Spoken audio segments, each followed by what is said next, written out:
Hello po sa inyo lahat. Maraming salamat po sa walang sawang support. Today po, ng isang, pagkakataon po, ang tagal ko na po siyang ah, iniimbita, ayan.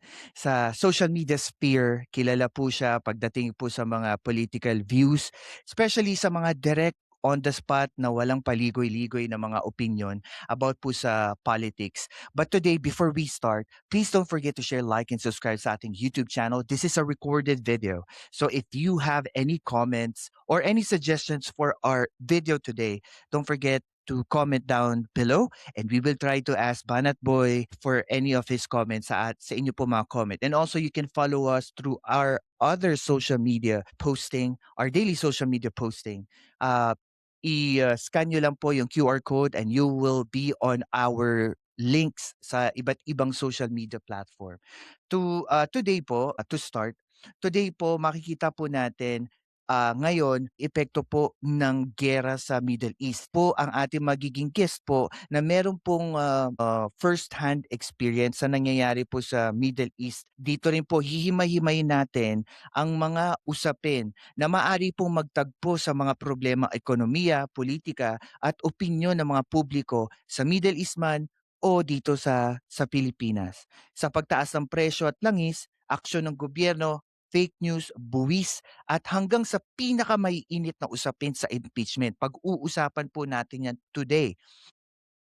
Without further ado, I think it is my honor and my privilege. Please welcome Banat Boy. Yun. Hello Ayun po, 'no, hello, hello. magandang, araw po sa lahat. Eh, ikaw naman may privilege. Pero okey, gusto ko 'yan tsaka yung ano 'di ba sabi mo matagal. Actually medyo may problema and then there are No, some restriction dito sa Dubai kung yung about sa pagla-live. So, inayos ko lang din muna talaga yon before I even try to participate sa mga collab tsaka interviews, 'yan. So, magandang kaya araw po sa lahat.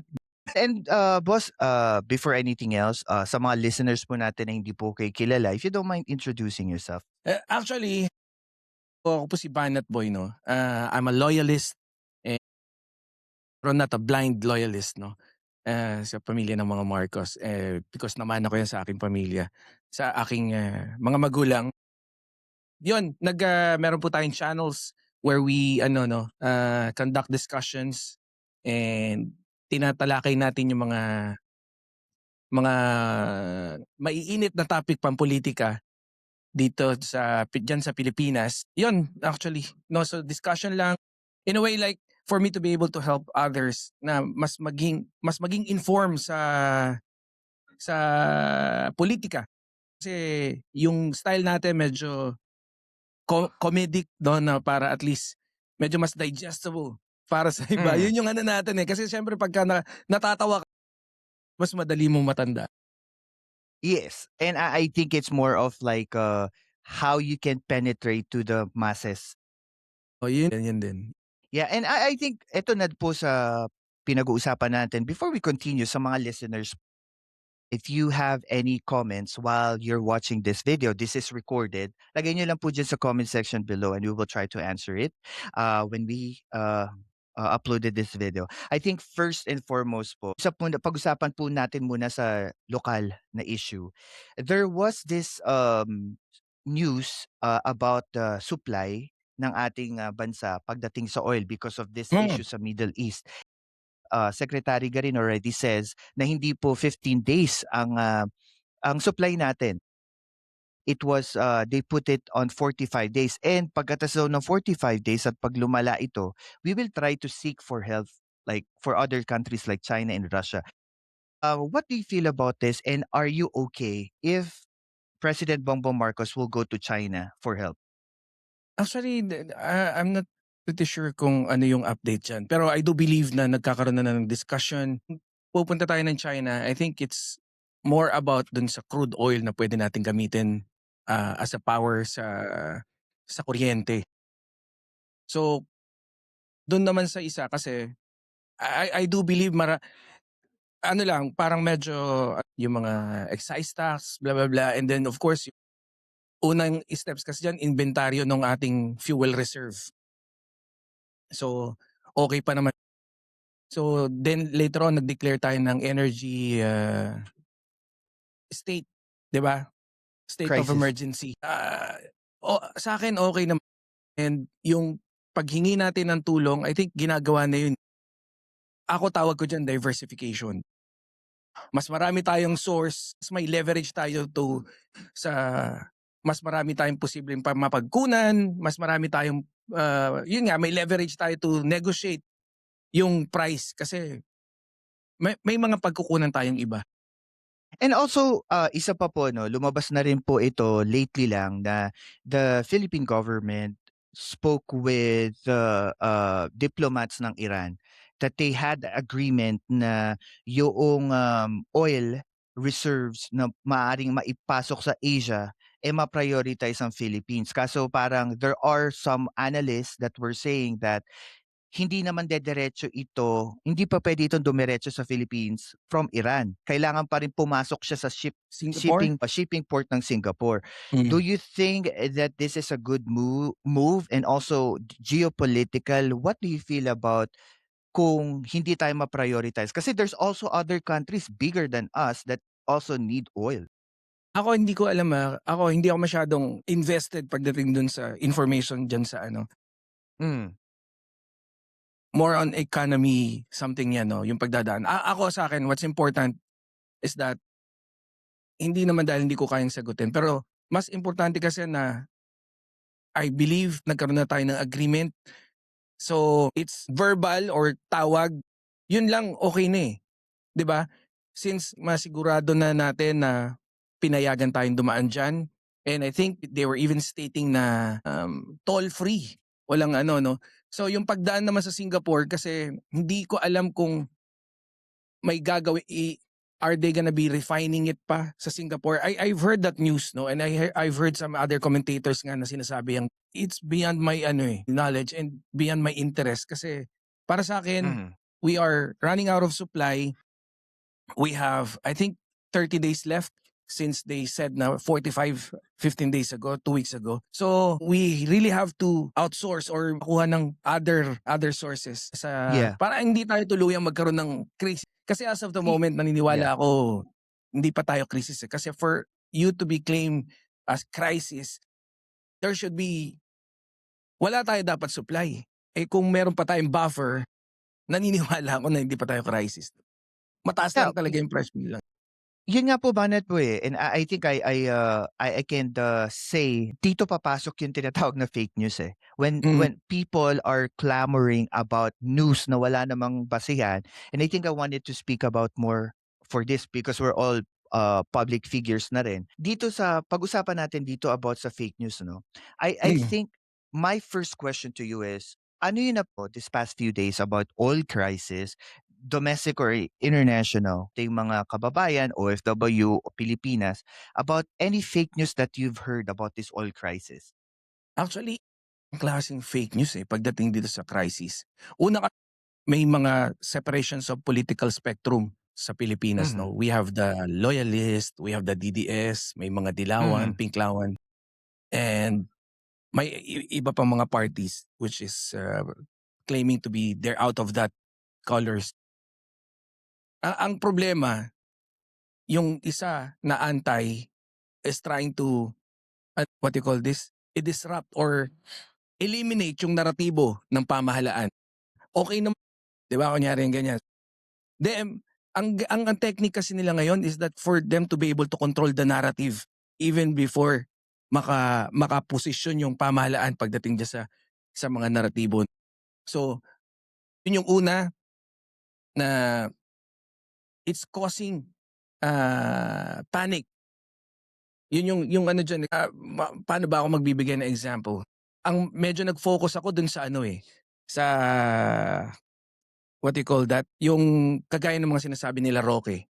Bulaanan nila yung mga sinasabi ng pamahalaan. Kunyari, we did manage to conduct ano, negotiations with the Iran. Tapos Mhm. ang kausap na natin diyan yung foreign counterpart ng DFA. So, okey na. Naglabas na yung DFA ng, ng, official statement na pinakita nila nakapag-usap at papayagan nga tayo. Ngayon, pagdating sa foreign relation, hindi mo puwedeng pasinungalingan 'yan, eh, kasi may malaking consequence. Binanggit kasi yung pangalan din nung counterpart, hindi ko na maalala yung pangalan. Yeah. So, hindi sila puwedeng magsinungaling. Ngayon kung yung sinasabi maraming nagki-claim na hindi daw imposible dapat daw Iran yung magsabi. Kasi pinayagan tayo so Iran right now yung Iran nasa giyera. Yung mga Mhm. gano'ng ano 'no, actually hindi nga fake news, eh, yung iba sinasabi may langis na parating na sa Davao, 'di ba? 2 times na from Brunei, yung iba from hindi ko pa alam kung saan pero meron na daw dun langis. So posible lang din. Parang ano, siguro another term is like parang gaslighter. Puwedeng tawaging ano, gano'n din gaslighting sila. I i i ako sa'kin kasi yan medyo napakadelikado. Mhm. Mas mabilis pa sa krisis kumalat yung takot, ah. Nagdudulot ito ng panic buying, distrust sa gobyerno, maling desisyon ng publiko. Sa krisis, information is equals to survival tool. Sa krisis, hindi lang gasolina yung mahal, katotohanan nagiging scarce siya. Mhm. Yun nga, eh. Ako naniniwala ako especially pagka medyo foreign or pang global or international, dapat talaga medyo wala sanang political malign yung, narrative. Yun nga boss boy Banat Boy, eh, kasi parang dun ko din para naiisip na bakit importanteng merong mga podcast katulad mo that actually say a different kind of story sa mga narrative na maaaring lumabas na bago mo pa maisip yung storya na yon na kumalat na sa social media. I think this is the new way of how we shape yung perception ng tao. And I think Perception, correct, correct, yes, and I think this is not just yung ingay, hindi lang ito yung pagalingan sa TikTok, eh. Nandito na rin yung punto na parang gaano kabigat yung epekto nun sa tao na hindi naman nasa politics. correct. So, for them to shape the narrative na talagang maling ginagawa ng pangulo, and I think isa pa po na inilabas ng mga anti-Marcos, people is yung pagtanggal ng fuel taxes kasi para sinasabi nila, Mm. 'pag tinanggal mo ang fuel taxes sa government, system ito, lumalagay na parang naiibsan lang panandalian yung Mm. presyo ng krudo, pero yung mga may-ari ng krudo, they still have enough way or system para kumita pa rin ng malaki dito sa problema natin about ano pong Actually kasi opinyon niyo? debatable yan, debatable din. I've seen some discussions and siyempre nag-conduct na ng hearing pertaining to that 'no, yung Congress and then naipasa na nga rin sa Senado yung pagtanggal ng, excise tax and hati din talaga. I do believe even si Ping Lacson iba yung pananaw niya. Dapat daw hindi ano, ah, yung langis or kaya pa rin magbenta ng enough margin yung mga nagkokontrol ng oil sa'tin. I think yan medyo binabalanse yan, eh. Alam niyo kasi kagaya niyan, yung particular na question na kung bakit yung, na umorder na tayo ng langis, may buffer pa rin tayo ng langis, pero Mhm, bakit kailangan mo ng maging mahal kahit yung kunyari, let's say ano, yung langis na binili natin ngayon, ano lang ₱50 per mas liter. mura. Ngayon, ang bentahan natin ₱60 per liter. Ngayong may buffer sila for 2 months, pero yung natitirang buffer for 2 months, since alam natin na magkakaroon na meron ng giyera existing which maaapektuhan yung market, bakit itataas natin, binili natin yun ng 50, ngayon binebenta natin ng 60. 'Pag ano natin, the day that we know na yung giyera pumutok, eh, ibinebenta na natin ng 80. Kasi ganito yan, yung akin, yung aking pagkakaunawa lang, parang kunyari sa bigas, ngayon, barangay namin, ako yung supplier ng bigas. Nagsu-supply ako ng dalawang cup sa barangay.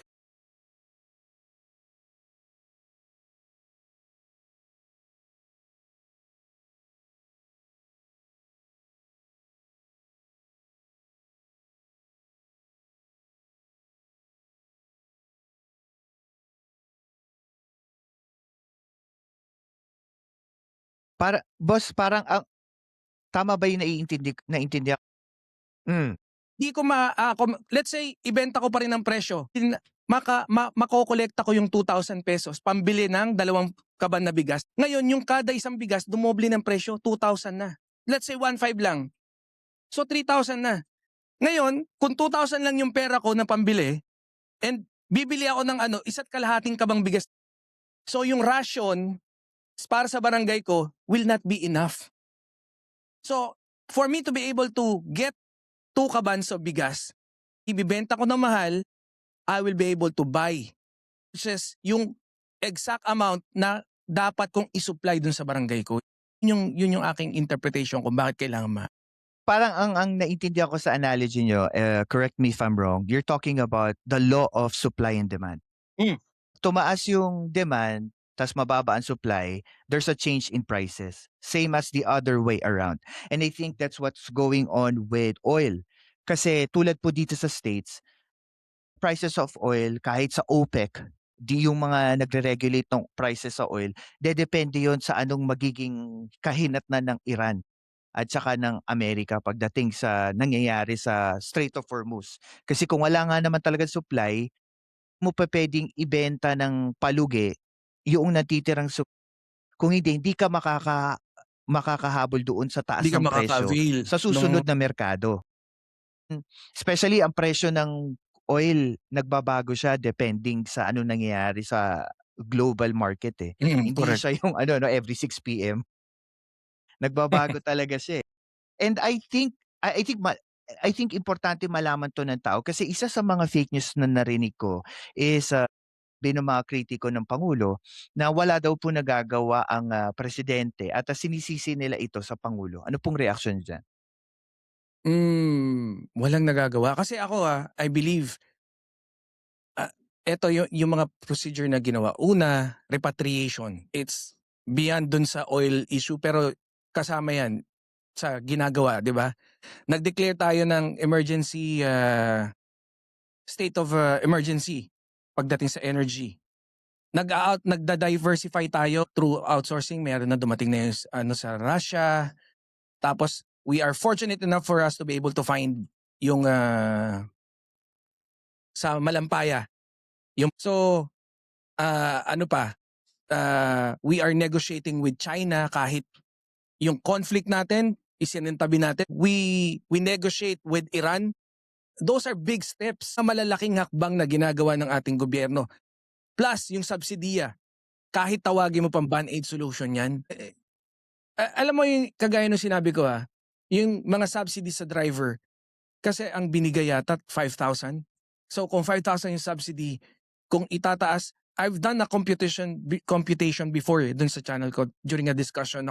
Malaking tulong ba yung 5,000 para subsidy? Subsidy kasi yun pare dapat sa gasolina mo. So kung i-divide mo per day, in a span of 2 months, so kung kalkulahin mo meron pa tayong buffer ng 2 months, may declaration si Donald Trump na soon it will stop yung war 2 to 3 weeks. O, yung buffer natin for 5,000, let's say i-divide natin for 1 month lang, 'di ba? Magkakaroon ka siguro ng mga 160 per day, mga ganun in span of 2 months. 160 per day, kung 30 liters ka per day, 10, putya meron ka mga 40 hanggang 60. So kung ang gastusin mo is 30 liters per day, tapos mako-compensate okay na. Pero kung ipambibili mo kaagad ng bigas, diskarte mo yun, eh. Then you blame mo agad yung ano. Tapos tatanggalin pa yung excise tax. So ang excise tax is let's say ₱10 per liter. Kung tatanggalin Hmm. din yung excise tax, iso-shoulder ng parang subsidiya rin, 'di ba? So kung iso-shoulder din ng pamahalaan, parang dapat nga hindi mo halos maramdaman, eh. Kaya lang medyo yung pagtanggal kasi ng excise tax, again, it's debatable kung tatanggalin man yun o hindi. I think medyo nanghihingi ng 15 days na maturity upon dun signing no excise tax. Actually, I never thought, ganito ka-detail. Kasi 'pag napapanood kita sa live mo, ano talaga, banat lang, eh. Pero Ah, sa mga listeners natin, this is my first time na ma-experience si Banat Boy na sobrang detalyado sa mga hindi. I think you're just fortunate kasi hmm, nag dini-discuss ko kasi talaga 'yan. hmm, Talagang nag-i-stock ako kasi ang daming pumapasok sa ang dami, sobra, oo. eh. Nakalimutan ko pa nga yung ano, eh, meron pa yung siyempre yung mga libreng sakay. Ang Hmm. gandang tulong I think alam mo Banat Boy, I think I wanted to I wanted to like sum it up. Parang I think yung sa sinabi mo, this is merely about perception ng tao. Kasi tingnan mo 'to, hmm, gabi ng gobyerno, for instance, subsidy, napakatindi nun kasi ang daming maapektuhang ibang, social, support or financial support ng gobyerno correct. sa ating maralitang mamaya na hihintuin o babawasan ng pondo para magkaroon ng subsidiya.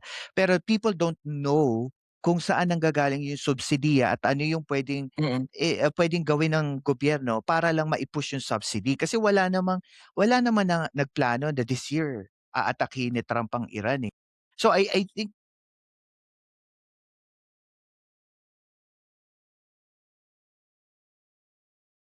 mm. Pero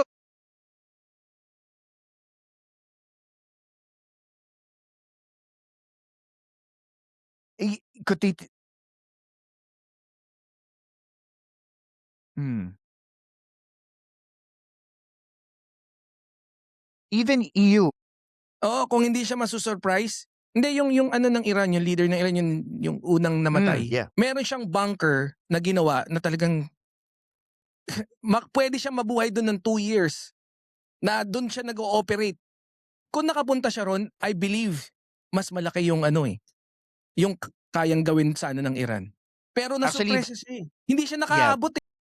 Yeah, Banat Boy, ano yan, eh, ang gandang pag-usapan pero Oo, ang laki maganda lang rin na 'yan. topic. Actually kasama mo sa diyan, eh, when I was, researching about it, talagang paano nila pinenetrate. Basta ewan ko, yung kay Sarah I don't believe it 100%. Ako personally hindi even even yung ano nga, eh, even si, Secretary General ng NATO, si Ruta, hindi niya rin alam na may plano ang, Amerika knowing that, NATO, close na kay President Trump. Correct. Even ano, ah, Congress yeah, ng even US. Congress hindi hindi alam. Yeah, hindi alam. Actually mahabang kuwento pero Oo. isa 'yan sa mga fake news. Boss, ano, I I I think isa pang gusto ko i-touch base yung perception ng tao. I think do you think na ang Pilipino resilient? Ibig sabihin sa ganitong krisis na they can still survive even if we have crisis. Sabihin na natin, worst comes to Hmm. worst and this is a theory. Bukas mawalan tayo ng oil. Do you think Filipinos still can survive? Alam mo kasi alam mo for us to be able to judge kung gaano ka yung ano yung magiging future, kailangan talaga natin ng mga datos nung nakaraan din. Hmm, Ako lang naman, kasi base sa mga naobserbahan ko 'no, yung hindi na natin kaya mag-formulate ng tamang prediction using science kasi hindi na gano'n ngayon, eh. Hindi na yung mga formula natin hindi na effective, eh, mahirap na talaga magsabi. Pero why I'm saying this is that madali lang sana, eh, kasi marami na tayong nalagpasan. May mga nanakop sa'tin, naging alipin tayo ng iba't ibang bansa, 'di ba? Sa sarili nating bansa. Hanggang ngayon meron na tayong sariling demokrasya. 'Di ba na-COVID din kung ano-ano pa. And kung pagdating sa pagiging resilient, sa tingin ko, yun nga, eh, hindi ko na kayang i-judge.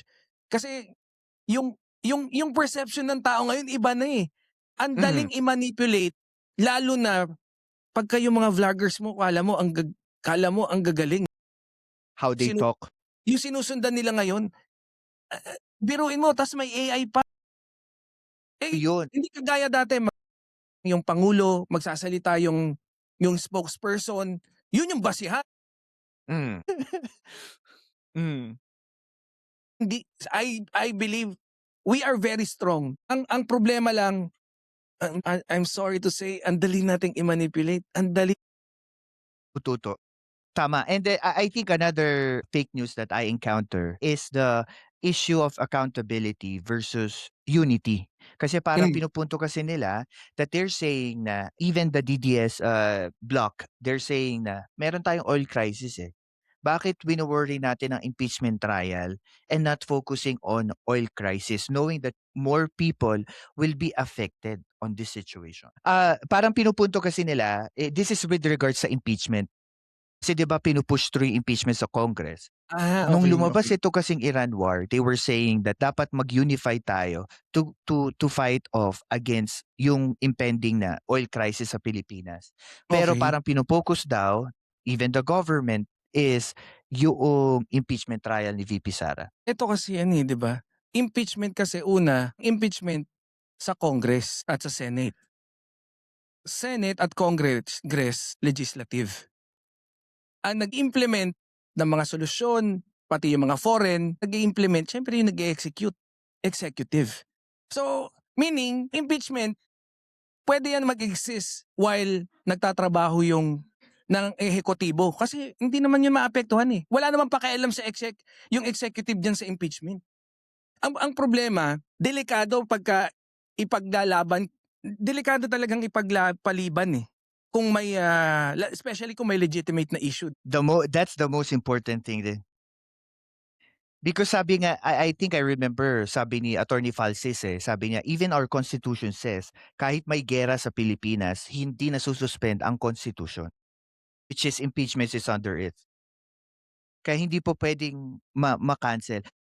Before we continue, sa lahat po ng listeners, don't forget to share, like, and subscribe sa ating YouTube channel. And also, if you're watching this on your TV or tablet, you can scan the QR code na makikita nyo po sa ating podcast and you can follow us on our daily posting sa iba't iba pong social media platform. Sa last part po natin ng ating pagkikwentuhan, Banat Boy, gusto ko po malaman sa inyo, I think this is like I would say question ng marami po, both parties. Gusto nila malaman yung opinion ninyo po. Dito sa krisis na kinakaharap natin, ano sa tingin niyo po yung pinakamahalaga?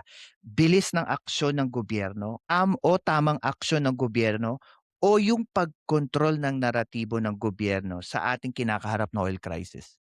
Bilis, naratibo. Tama, tama, tama. Nagagamit. I think Banat Boy, I think with regards to oil crisis ikaw on your kasi we are on public space na rin eh. What would be your first priority? And also if you have a chance to speak with the government, what do you think would be the best way for them to combat fake news dito sa oil crisis na? Boss, ano ako eh, against ako diyan. Kahit dito sa States, against ako diyan. Personal lang. Yeah. Oo. Yeah, pero ano boss, again Banat Boy, thank you po at alam kong, meron pa tayo isa pang, live na boy, maraming salamat po sa support ninyo sa channel ko kahit na I'm just starting. At sa mga listeners po, thank you po sa mga nanonood po nitong recording na. Also, I think isa sa mga natutunan ko dito sa pag-uusap natin is makikita natin sa panahon ng krisis, pinakamalakas na boses ang nangingibab pero hindi lahat nadadala sa linaw ng konteksto ng pinag-uusapan tulad nga ng sinabi ni Banat Boy. Ipinapaalala lang ng ating kwentuhan ngayon sa ating podcast na ito ay lampas sa politika at ingay. Ang tunay na mahalaga ay kung paano natin hinahanap at inuunawa ang katotohanan. Dahil sa huli, hindi lang ito ay tungkol sa kung sino ang pinakamalakas magsalita, kundi kung sino ang tunay na totoo. Kaya po dito I think sa episode we will we will finish this as what we can say that you watch your own news, you watch your own information, but make sure na alam mo yung storya behind sa mga headlines. Ilang agad-agad na 'di ba AI sabi nga ni Boss Banat Boy. Banat Boy, I'll send you a link later after this po. At po maraming salamat po and I guess thank you po and God bless. Thank you Banat Boy. Ako po si Banat Boy at ito ang Philcast kung saan ang katotohanan walang takot na sinasabi. Like, share, at subscribe na.